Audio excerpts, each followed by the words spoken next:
If you think Halloween decorations are strange now, you should see what people were mailing each other more than 100 years ago.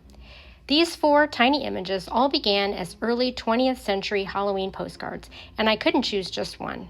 So instead, I created a little accordion fold that lets me tuck all 4 into a single journaling card. During the early 1900s, postcards were incredibly popular, and Halloween became a surprisingly big occasion for sending them. Publishers produced thousands of designs featuring witches, black cats, owls, ghosts, and of course some very strange pumpkin-headed people.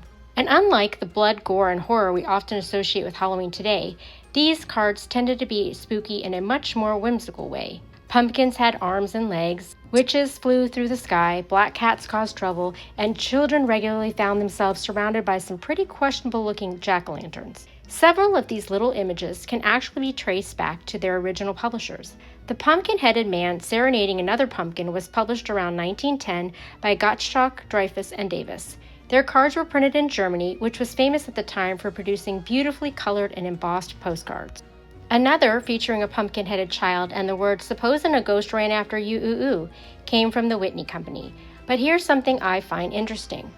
More than a century later, we can identify the companies that published many of these cards, where they were printed, and sometimes even the exact series they belonged to. But the names of the artists who actually drew them have often disappeared. So for this Vintage Paper Tales, there isn't one artist story to tell.